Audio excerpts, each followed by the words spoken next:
Establishment کی حمایت کے بغیر حکومت بنائی تھی، یا ان کے کاندھوں پر بیٹھ کر آپ بھی جس طرح دوسری جماعتیں آتی ہیں آپ نے بھی وہی طرز عمل اختیار کیا؟ دیکھیں 2018 میں آپ دیکھ لیں کہ پارٹی کون اس وقت جو عوام میں مقبول تھی. پاکستان تحریک انصاف کے علاوہ ایز سچ ایسی کوئی پارٹی نہیں تھی. 2018 کی الیکشن ہم عوامی مینڈیٹ لے کے عوام کی پسند سے الیکٹڈ ہو کے ہم آئے ہیں. اس میں یہ میں نہیں کہہ سکتا ہوں کہ اسٹیبلشمنٹ کی کوئی ہیلپ موجود رہی ہوگی، مگر اسٹیبلشمنٹ کی کوئی مخالفت بھی نہیں تھی. اسٹیبلشمنٹ پاکستان تحریک انصاف ایک پیج پر ضرور تھے، تو اس لیے یہ تاثر دیا جاتا ہے. وہ جو ہارنے والے ہیں وہ یہ کہتے ہیں کہ پی ٹی آئی 2018 میں اسٹیبلشمنٹ کے کاندھے پہ یا جنرلوں کے سپورٹ سے آئی ہے. میں اسے مکمل ڈینائی کرتا ہوں. آپ اس وقت کے سرویز اٹھا کے دیکھ لیں، صرف پاکستانی جو ادارے ہیں ان کے سروے نہیں، انٹرنیشنل اداروں کے سروے موجود ہیں کہ وہاں اس وقت بھی مقبول ترین پارٹی پاکستان تحریک انصاف تھی.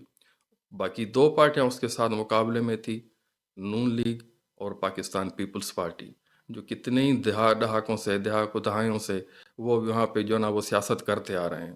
لوگ کچھ چینج دیکھنا چاہ رہے تھے اور خان صاحب کی صورت میں ان کو نظر آیا. 2018 میں بھاری اکثریت سے خان صاحب کو لایا گیا. اس وقت ادارے بھی یہی چاہتے تھے. مطلب آپ نے ایکسیپٹ کر لیا کہ لایا گیا اور دیکھیں ایک عوام کی طرف سے لایا گیا یا ان کی طرف سے لایا گیا؟ عوام کی طرف سے لایا گیا. صحیح. عوام کی طرف سے لایا گیا اور اس وقت اداروں نے کوئی مخالفت نہیں کی. مطلب آپ سمجھتے ہیں کہ جنرل باجوہ اور جنرل فیض کا کوئی کردار نہیں تھا 18 کے الیکشن میں؟ 2018 کے الیکشن میں پاکستان تحریک انصاف کو حکومت میں واضح لفظوں میں کہہ رہا ہوں لانے کے لیے جنرل باجوہ یا جنرل فیض کا کوئی کردار نہیں تھا. عوامی سپورٹ کی وجہ سے ووٹ لے کر 2018 کی الیکشن میں پی ٹی آئی آئی. اصل میں سر پاکستان میں ہوتا یہ ہے کہ جب آپ اینٹی اسٹیبلشمنٹ بیانیاں اپنا لیتے ہیں نا تو آپ مقبول ہو جاتے ہیں. 2017 میں جب میاں صاحب کو نکالا گیا تو انہوں نے ووٹ کو عزت دو کے نعرے لگائے اور بڑے بڑے جلسے کیے، تو وہ بھی ایک مقبول جماعت ہے میں سمجھتا ہوں. اور انہوں کا یہی دعویٰ ہے کہ آر ٹی ایس بٹھایا گیا، تو آر ٹی ایس کیوں بیٹھا، اس پہ بھی سوالات اٹھتے ہیں، جس کا آج تک نہ ہی پاکستان تحریک انصاف اور نہ ہی اس وقت آپ ہی کی حکومت تھی آپ لوگ کوئی واضح جواب دے سکے اس چیز کا کہ آر ٹی ایس کیوں بیٹھا. جب پی ٹی آئی واضح طور پر جیت رہی تھی تو پھر آر ٹی ایس کیوں بیٹھا؟ دیکھیں یہ جو عام تاثر ہے کہ جو اداروں کے خلاف جاتے ہیں وہ اپنا بیانیہ بنانے میں کامیاب ہو جاتے ہیں. ہم پاکستان تحریک انصاف تو اداروں کے خلاف گئی نہیں ہے. اداروں کے خلاف واضح طور پر پاکستان پیپلز پارٹی کی زرداری کے ان کے بیانات، جس طرح سخت بیانات جو زرداری نے دیے تھے کہ میں اینٹ سے اینٹ بجا دوں گا، یہ جنرل کیا ہیں، 3 سال جو ہے نا ان کی حکومت ہے، اس کے بعد یہ چلے جائیں گے اور ہم ہی ہوں گے. اسی طرح نواز شریف اور اس کی پوری کمپنی نے اینٹی اسٹیبلشمنٹ بیانیہ بنانے کی کوشش کی مگر پھر بھی پاپولر نہیں ہوئے. ہمارا بیانیہ کوئی اینٹی اسٹیبلشمنٹ کبھی بھی نہیں ہے موجود، ابھی بھی نہیں ہے، ابھی بھی نہیں ہے. ابھی دیکھیں اینٹی اسٹیبلشمنٹ اینٹی آرمی ہم واضح کرتے آئے ہیں کہ نہ یہ خان صاحب کا بیانیہ ہے نہ ہمارا بیانیہ ہے. آرمی ملک ہمارا، آرمی ہماری، یہ ہم نعرہ لگاتے ہیں اپنے پروگرام میں، اپنے جلسوں میں. مسئلہ کہاں پہ ہے کہ اس ادارے کے اندر کچھ ایسے لوگ ہیں جو پورے ادارے کو اپنے ذاتی مفادات کی خاطر یا صرف اپنی سوچ پہ چلانا چاہتے ہیں. وہاں پہ ان کی سوچ اور ان کے ذاتی مفادات کو جو بھی کرتا ہے نام لے کر خان صاحب اور پی ٹی آئی اس کے خلاف کھڑی ہوتی ہے. اگر ایک بندہ پورے ادارے کو بدنام کر رہا ہے تو وہ پورا ادارہ قصوروار نہیں ہوا، وہ ایک بندہ جو ہے نا قصوروار ہوتا ہے. جس کے لیے ہم کہتے ہیں، ہم اب بھی کہتے ہیں آرمی ہماری ہے، فوج ہماری ہے. یہ جو فوجی بارڈرز پہ لڑ رہے ہیں، یہ جو فوجی دہشت گردی کے خلاف جنگیں کر رہے ہیں، اپنی جانیں قربان کریں، ہمارے بھائی ہیں، ہم سے ہیں، ان سے ہمیں کوئی اختلافات نہیں ہیں. اختلاف وہ ہیں جو ان سے قربانیاں دلوا کے اپنے ذاتی مفادات جو لیتے ہیں، وہ ان سے پیسہ باہر ممالک میں بیچتے ہیں. ریٹائرمنٹ کے بعد وہی اس ملک کو چھوڑ کے جہاں انہوں نے دولت جو نا وہ جمع کی ہوتی ہے اپنی فیملیز اور بچوں کو لے کر وہاں چلے جاتے ہیں. ہمیں اختلاف ان چیزوں سے اور ان جنرل سے ہے اور ان لوگوں سے جو آرمی کو بدنام کرتے ہیں اور اس ملک کو استعمال کرتے ہیں. سر فوج کہتی ہے کہ ایک آرمی چیف جو ہوتا ہے وہ اگر اس طرف منہ کرتا ہے تو ہماری 6 لاکھ فوج کے سپاہیوں کا جنرلوں کا منہ اس طرف ہو جاتا ہے. تو اگر آرمی چیف کے بارے میں اس طرح باتیں کی جائے کہ میر جعفر میر صادق غدار ہیں، امریکہ کے ساتھ مل کر ہماری حکومت گرا دی، تو آپ نہیں سمجھتے کہ یہ پورے انسٹیٹیوٹ کے خلاف بیانات تھے یہ خان صاحب کے؟ دیکھیں یہ جو پالیسی ہے، یہ جو آرمی کے اندر ہے، دیکھیں آرمی چیف ایک پرسن ہے. آرمی کس کو فالو کرتی ہے؟ ان کا ہے قانون کو، آئین کو فالو کرنا ہے. اگر وہاں پہ ایک بندہ بیٹھ کے پوری آرمی کو کہے کو غیر قانونی، غیر آئینی، غیر قانونی کوئی حکم دے تو پوری آرمی کو اس کو فالو کرنا ہمارے آئین اجازت نہیں دیتا، قانون اجازت نہیں دیتا. یہ جو آرمی کے اندر کچھ ایسی جو ہے نا وہ لاز ہیں جو برٹش سے لیے گئے ہیں، جس کے تحت جو ہے نا وہ آرمی کو چلایا جاتا ہے، تو ہم اس چیز کی ہم مخالفت کرتے ہیں کہ آرمی ایکٹ کی پابند ہے، آرمی پاکستان کے آئین کی، قانون کی پابند ہے، اس کے جو ہے نا وہ انڈر میں آتی ہے، کسی ایک پرسن کے انڈر میں نہیں آتی ہے. یہی تاثر جب وہ بندہ اس سیٹ پہ پہنچتا ہے تو وہ اپنے آپ کو خدا سمجھنے لگتا ہے، وہ قانون آئین کو پھر اپنے پاؤں کے نیچے جو ہے نا وہ رونگ ڈالتا ہے. جیسے پرویز مشرف نے بھی کہا کہ یہ آئین کی کتاب کاغذ کا ٹکڑا ہے، جس وقت چاہے اس کو تبدیل کر دیں. تو یہ جو سوچ ہے یہ آمرانہ سوچ ہے، یہ بادشاہت والی سوچ ہے. اسی سوچ کے خلاف تو ہم کھڑے ہیں کہ اس ادارے کو اپنی سوچ، اگر کوئی مثال کے طور پر کوئی سائیکو، کوئی نفسیاتی پیشنٹ اس سیٹ پہ کوئی ایگریمنٹ کر کے بیٹھ جائے تو کیا پورا ملک جو ہے نا وہ سفر کرے گا؟ پوری آرمی سفر کرے گی؟ ایک بندے کی نفسیات کو پوری فوج کیا فالو کرے گی؟ تو نہیں، ایسا نہیں ہے. بڑے بڑے ہمارے تاریخ میں، اسلامی تاریخ میں حکمران گزرے نا. سب سے بڑے اعظم حضرت عمر نے جو ہے نا وہ ہمارے خلیفات ہیں، انہوں نے فتح کیے ہیں. بڑی سلطنتوں کو انہوں نے شکست دی تھی، مگر اس سے بھی ایک بندہ اٹھ کے پوچھ سکتا تھا کہ آپ نے یہ جو کرتا بنایا ہے یہ ایک چادر سے تو نہیں بن سکتا، مگر اس سے بھی احتساب ہو سکتا ہے. جب ہمارے ایک خلیفہ سے احتساب ہو سکتا ہے تو پھر آرمی چیف کیوں اپنے آپ کو اس طرح سمجھنے لگتے ہیں کہ ہم سے کوئی پوچھ نہیں سکتا؟ یہ تھا کہ مصر فتح کیا تھا حضرت عمر بن عاص نے اس وقت، تو ایک اس کے بیٹے نے وہاں پہ کچھ عرصہ حکومت کی. انہوں نے کچھ عرصے کے بعد اس کا بیٹے میں کوئی ایسی آئی کہ اس نے ایک مصری کے ساتھ اس کو ڈنڈوں سے کوئی تشدد کیا، مارا، اس کی بات پسند نہیں آئی. اس مصری کو کسی نے بتایا کہ ان کا جو خلیفے ہیں، جو ان کے بادشاہ ہیں حضرت عمر، وہ بڑے انصاف پسند ہیں، آپ ان کے پاس جائیں، آپ کو انصاف ملے گا. تو وہ بندہ وہاں سے سفر کر کے حضرت عمر کے پاس آیا. جب ان سے ملا، ان سے کہا کہ آپ کے فلاں بندے نے وہاں پہ جو گورنر جو لگایا ہوا ہے، جو سپہ سالار عمر بن عاص تھا، اس کے بیٹے نے مجھے تشدد کیا ہے، مجھ سے مارا ہے، بے گناہ مارا ہے. تو حضرت عمر نے یکدم فوراً اپنے بندے بھیجے کہ اس کو لے کر آؤ، اور اس کے ساتھ ساتھ وہاں پہ جو میں نے گورنر لگایا ہے عمر بن عاص، اس کو بھی لے کر آؤ. جب ان کو لے کر آئے تو وہ مصری بیٹھا ہوا تھا. تو اس سے نہیں پوچھا اس کے بیٹے سے کہ تم نے یہ کیوں مارا، کیوں نہیں مارا. اس کو کہا کہ یہ ڈنڈا پکڑو، اور جتنے ڈنڈے اس نے مارے ہیں اتنے ڈنڈے تم اس کے بیٹے کو اٹھ کے مارو، اور اس کے ساتھ ساتھ ایک ڈنڈا عمر بن عاص کو بھی مارو، کہ اس کو بھی پتہ چلے کہ نہیں، مسلمانوں کے جو خلیفے ہوتے ہیں، جو گورنر ہوتے ہیں اور جو سپہ سالار ہوتے ہیں، ان کے ذہن میں یہ بادشاہ اور آمرانہ خیالات نہیں آنے چاہیے، ان کی عادتیں خراب نہیں ہونے چاہیے.